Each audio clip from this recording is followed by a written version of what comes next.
Hey, you guys. Hey, wait, don't click out. You didn't click on the wrong video. No, you didn't lose half a week. It's Monday, silly. Hey, you guys, it's Bunny. Mr. Monday, Ridge, here on Bookish Days, has gone on vacation this week, and that means we had to find a sub. I asked my friend Casey Hilton, and she said she'd take a few minutes away from remodeling her house to do us a quick video. So take it away, Casey. Hi everyone, my name is Casey Hilton, and for those of you who don't know who I am the author of the Finkleton series, The Magic of Finkleton, Return to Finkleton, and coming soon, Saving Finkleton. I also wrote 90 Miles to Freedom, and I am currently writing My Name is Rapunzel. Hopefully that'll be out by the end of this year or the beginning of next. I was tickled to death when Bunny asked me to sub. I'm not normally on this channel. This week's topic is books I would recommend to those who wouldn't normally read paranormal romance. So I thought this would be a fun topic. I love historical romance. I love paranormal romance. So I thought it would be great to introduce you to some of the books that I love. I have picked out 3 YA books and 3 adult books. So let's get started. My first pick for YA would be Infinite Days by Rebecca Maisel. If you can see that. I loved this book. And if you guys like vampires, and I don't normally read a lot of vampire books, but this one blew my mind. It's got the best twist ever, and I highly recommend it to anyone who loves vampires, but it also has that romance twist in there. The second book, I have been waiting for 2 years for it to come out. The name is Stolen Nights. It's part 2 in the Vampire Queen series, and that is supposed to be coming out the beginning of 2013. And I can't wait. I would love to get an ARC on that. But let's move on. So the second book that I would recommend in paranormal romance is Poison Study by Maria Snyder. I read all 3 of these books in 3 days. I loved them so much. The second book is Magic Study. The third book is Fire Study. And I can't say enough about this. After reading this, I was really kind of scared to go to restaurants and have food served to me.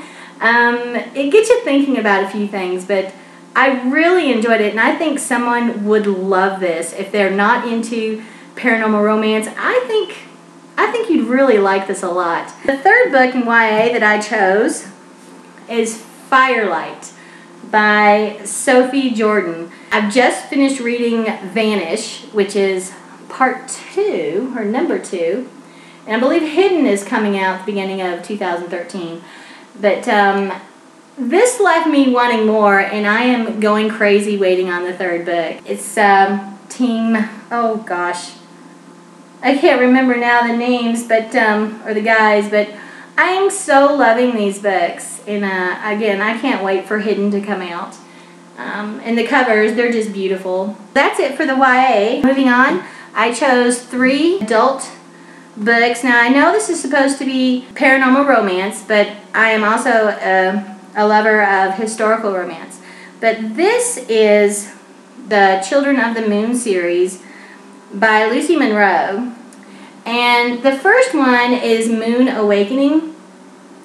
Now, this is, I want to say, historical romance, but also has a paranormal twist with wolves in it.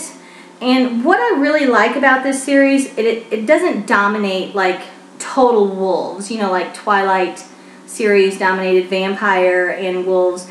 This is romance, historical romance set in Scotland, and you learn a lot too, and I really liked it. Now, there are some sensual bits throughout these books, so that's more heavy on the romance side for the adults. I really enjoyed these, and let me tell you, I enjoyed them so much that I bought extra sets and sent them to my aunt and a few of my friends. I loved them that much. My husband read all 3 of them, and my daughter-in-law, and their favorite was book number 1, which is Moon Craving. I loved it, by the way. Book number 2 is Moon Craving. Let me see, which was it? Moon Awakening is book 1. Book 2 is Moon Craving.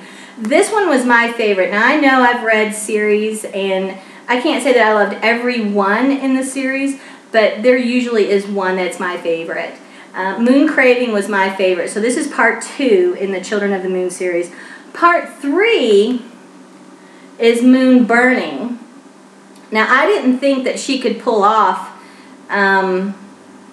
you know, a third book with this series, but she did. She did a really good job. I had read book 1 and book 2 back to back and then waited a year for the last one, Moon Burning. Now I want to read them again. I love them so much. I hope you guys have enjoyed my recommendations, and have a great weekend, and talk to y'all soon. Bye.